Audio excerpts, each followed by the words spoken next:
Ang experience ko sa akin is nung 1990 earthquake. During nung time na yun, 3 years old na ako nun. Bale, nung nangyaring earthquake, nasa bahay lang naman kami. Ang apat kami magkakapatid, yung kuya ko at saka ate ko is nag-aaral niya nun. Pero nung time na yun, pinauwi naman kagad yung both kuya ko at ate ko. Tapos kami nung younger brother ko nasa bahay lang. During nung nag-earthquake, ano ba to? Inano kami ng mother ko kasing kasama namin ng time na yun. Nasa labas lang kami ng bahay. Tapos syempre sa age na 3 years old, wala naman kamong kung ano talaga yung nangyayari. Maramdaman na lang nagsishake yung ground, tapos parang ang saya ng pakiramdam kasi bata pa nga. Ayun, nung kwan na lang na yun, after ng earthquake, ang experience namin dun is ang pinagtatakan ko lang nun, bawal kami umuwi sa bahay, matutulog kami sa labas ng bahay nun. Tapos ang allowed lang pumasok sa bahay nun is mother namin. Bawal kami pumasok kasi baka dahil sa aftershocks na nangyayari during after ng earthquake. Tapos ayun nga, hindi kami allowed na kahit sa mga shelter na made of concrete, bawal kami doon. Ang mga shelter lang namin doon talagang yero-yero lang para yung mga pag nabagsakan, hindi naman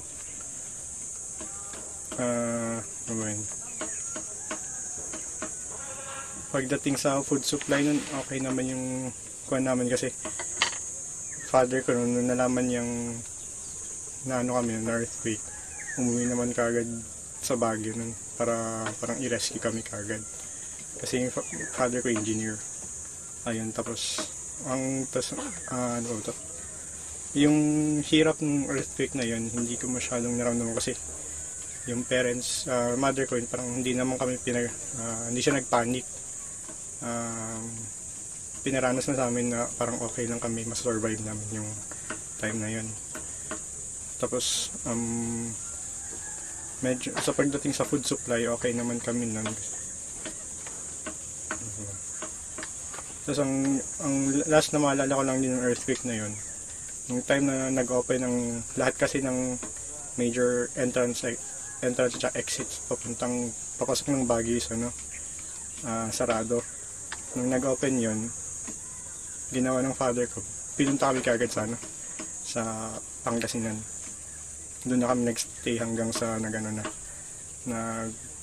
umukay ang Baguio nun. So, ano yung survival na ginawa ng parents mo that time? Survival sa yung pangyayari na yun, hindi ba kayo naapektuhan na siyempre daming na landslide dun yung sa barangay kasi namin noon time na yun, kukunti pa lang yung bahay, kaya parang yung bahay nga namin hanggang ngayon yung parang yung bahay namin tinitira namin, kaya parang okay, survive sa earthquake yung bahay namin na yun. Pero yun lang, medyo may mga crack na rin. Sa pagkain, ganun lang naman na sila lang yung allowed pumasok ng bahay. Pagdating sa pagbibihisan namin, sila lang yung pwedeng sila yung kukuha, luto ng pagkain, sa labas na lang din kasi kahit sila, takot din sila magtagal sa loob ng bahay nun. Yan sa mga aftershocks. Meron bang parang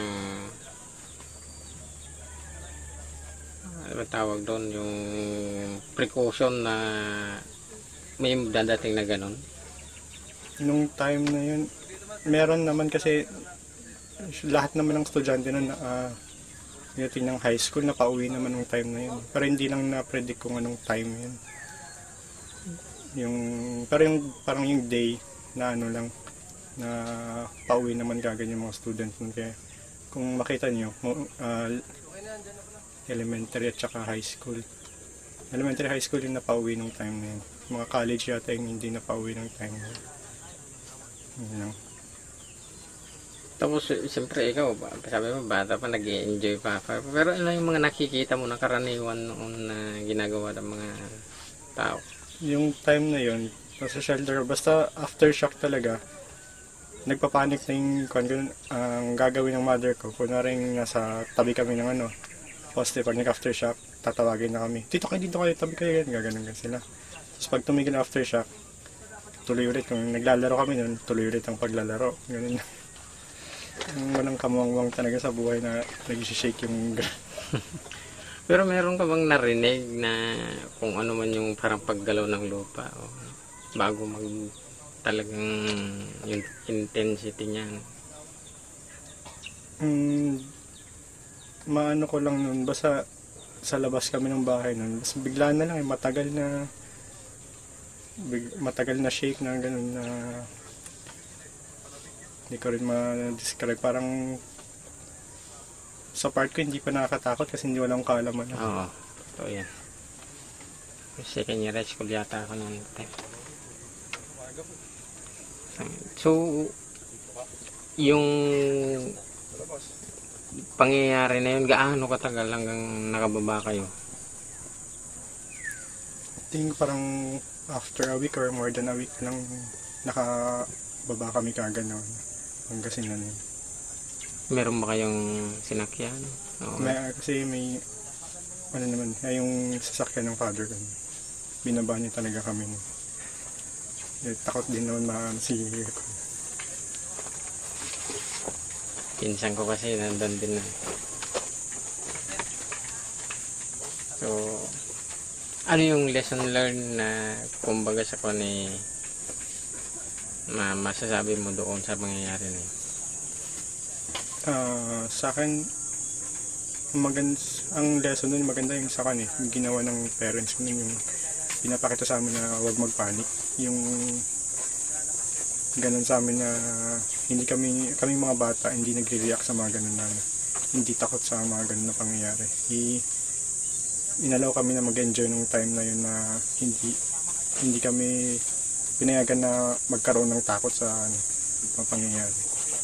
Yun yung nakita ko magandang ginawa ng parents ko. Ngayon.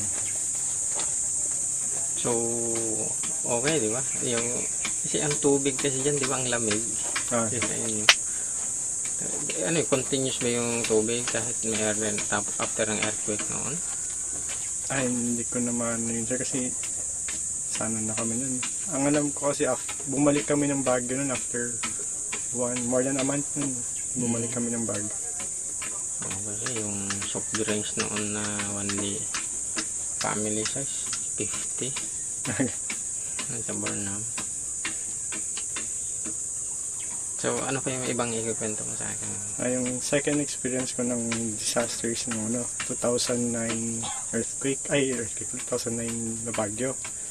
Yung na-isolate na naman ng Baguio City nun. During yung time ng Baguio, kasi yung bahay concrete naman Pag concrete, hindi mo talaga maramdaman ng Baguio nun. Tama. May anak na ako nun. Yung Baguio, parang wala lang sa akin. After na lang siguro patapos na yung Baguio, yung nanonood ng balita, doon na nalaman na ang major roads pa sa Baguio is Quezon Road, Luacan, Quezon, Marcos at saka Nagilian Road ay closed dahil sa mga landslide.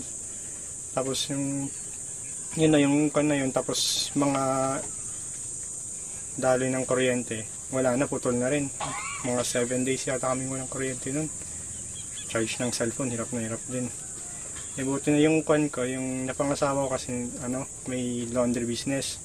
Yung laundry business kailangan ng generator. Yun na lang yung time na kailangan namin mag-charge. Ayun, tapos ang nakakatakot lang naman yung time na yun yung food supply. Hindi talaga maka-akit ang food supply nun for 1 week yata. Ang ginawa, nilimit lang yung pwedeng bilhin sa food supply tsaka sa gasolina pa ng sakyan. Sa gasolina 20 liters lang allowed i-gas up nun. Above 20 liters bawal na. Tapos sa delata naman Kailangan ilang delata lang pwede mong bilhin nun. Tapos ano pa ba yun?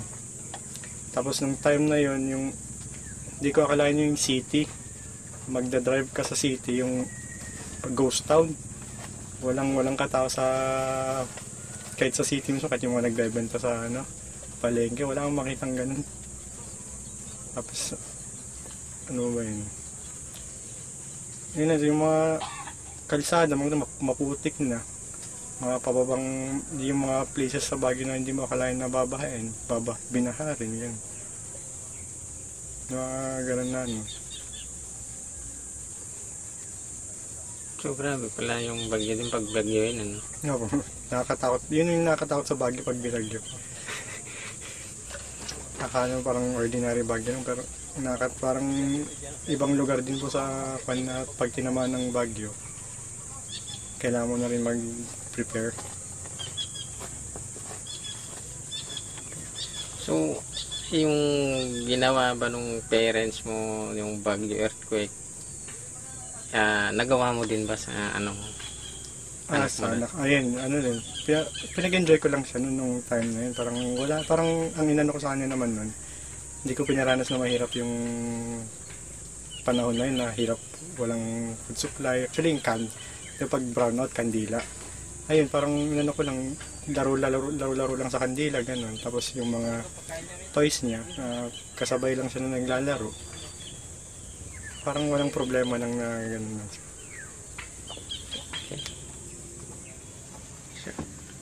Ano ba yung mga tawag natin, mga lesson learned sa mga ganyan na disaster? Lesson learned lang talaga. So yung huwag lang mag-panic, yun lang talaga. Presence of mind lang sa lahat ng mga situations para hindi nakakasira sa mga plano yung mga ganyan. About example yung mga ang iba, maraming preparation. Meron ka rin bang ginagawa na gano'n?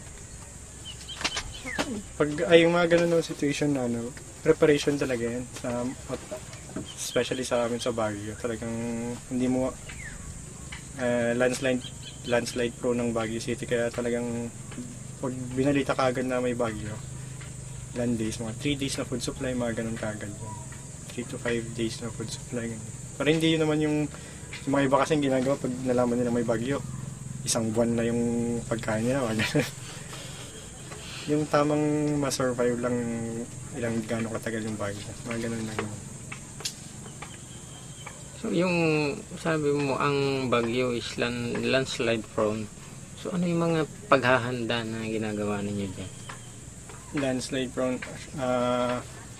Importante talaga dyan yung bawal talaga pumutol ng puno sa malalim na yung may mga soil kasi sa Baguio na malambot ang ang soil.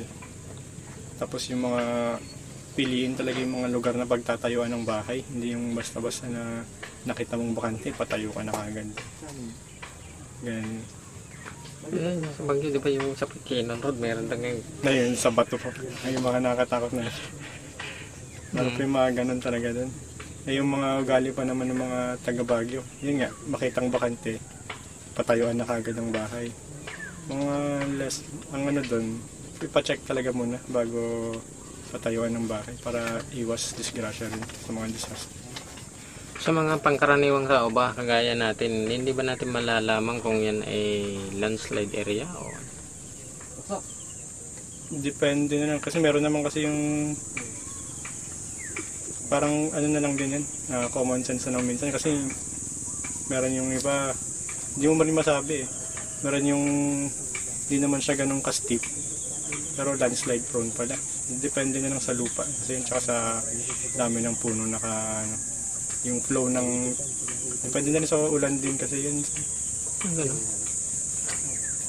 Yung mga ibang lugar na hindi mo asahang magla-landslide, parang sa Luwakan, yung mga landslide doon.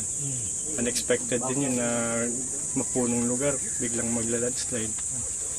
Hindi mo masabi talaga yung So, ibig sabihin pala, basta may bundok, may possibility na magkaka-landslide. Parang ganun. Kasi kahit mapuno rin kung minsan, hindi mo rin masabi.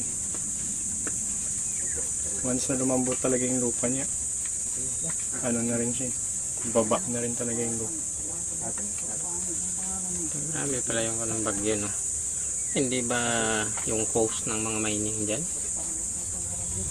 So, isang reason din naman din po yun, pero yung marami rin ng kasing reason bakit nagkakaroon ng landslide. Gaya ng ano? Yan, yung sa mining din po, tapos yung sa kulang ng puno, tapos yung location ng bahay mo. Ano ba?